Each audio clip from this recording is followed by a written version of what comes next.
முருகப்பெருமானை வணங்கினால் சோதனைகள் வருமா? அவமானங்கள் வருமா? பலர் அப்படி கூறுகிறார்களே என்று சிலர் கேட்கிறார்கள்.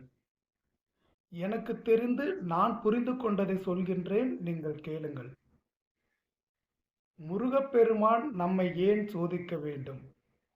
அவருக்கு நாம் யாரென்று தெரியாதா? நம்மை சோதித்துதான் அவருடைய பக்தராக ஏற்றுக்கொள்ள வேண்டும் என்ற எந்த அவசியம் இல்லையே. ஞானத்தின் கடவுளான முருகப்பெருமானுக்கு நம்மை சோதிக்க வேண்டிய அவசியம் இல்லை. அதே நேரம் அவர் அந்த ஞான புரிதலுக்கு நம்மை ஆட்படுத்த வேண்டியது அவசியம். நமக்கு அந்த ஞானத்தை தர வேண்டியது அவசியம். அப்படியென்றால் அங்கு சோதனை அவசியம்.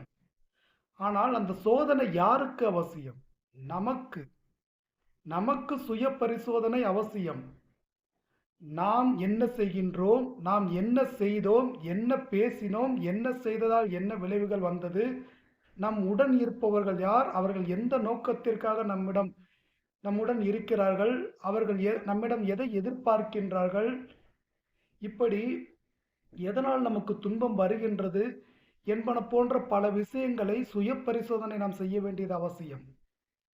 அந்த சுய பரிசோதனையின் மூலம் நாம் எதை மாற்றிக்கொள்ள வேண்டும், எதை வைத்துக்கொள்ள வேண்டும், எதை விட்டுவிட வேண்டும் என்று நமக்கு ஒரு ஞான தெளிவு கிடைக்கும்.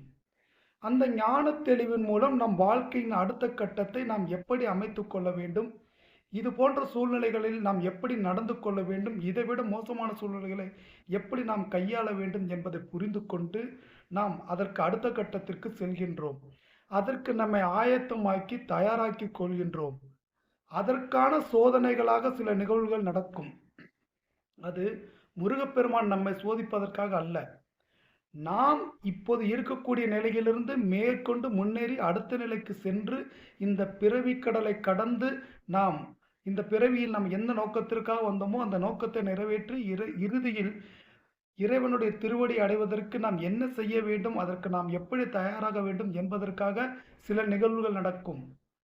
அதில் வரக்கூடிய அவமானங்களை, துன்பங்களை நீங்கள் துன்பங்களாக பார்க்காதீர்கள். அவற்றிலிருந்து கிடைக்கக்கூடிய அனுபவங்களை பாடங்களாக பெற்றுக்கொள்ளுங்கள். அதை கொண்டு நீங்கள் எப்படி நடந்து கொள்ள வேண்டும், நீங்கள் அடுத்து என்ன செய்ய வேண்டும், உங்கள் வாழ்க்கையை முன்னேற்ற என்ன செய்ய வேண்டும் என்பதை புரிந்து நீங்கள் நடந்து கொள்ளுங்கள். எனக்கு தெரிந்து இதை நமக்கு காண்பிப்பதற்காகத்தான் நம் வாழ்க்கையில் பல நிகழ்வுகள் நடக்கலாம் ஒழிய முருகப்பெருமான் நம்மை சோதிப்பதற்காகவோ துன்பம் கொடுப்பதற்காகவோ நம்மளை அப்படி நடத்துவதில்லை. நாம் நம்மளை புரிந்து கொள்ள வேண்டும். ஒரு முருகப்பெருமானின் அடியார்களாக நம்முடைய குணங்களை எப்படி மாற்றிக்கொள்ள வேண்டும், நாம் என்ன செய்ய வேண்டும், எப்படி பக்குவப்பட்டு நம் வாழ்க்கையை நடத்த வேண்டும், எந்த மாதிரியான குணங்கள் நமக்குள் இருக்க வேண்டும் என்பது புரிதலுக்காக தான் இது நடந்திருக்கும் என்று நான் நம்புகிறேன். என்னுடைய இந்த விளக்கம் உங்களுக்கு புரிந்தால் நீங்கள் கமெண்ட்ல பதிவு சொல்லுங்க. உங்களுக்கு இந்த விளக்கம் ஒத்து போற மாதிரி இருந்துச்சுன்னா நீங்க கமெண்ட்ல பதிவு சொல்லுங்க. நன்றி, வணக்கம்.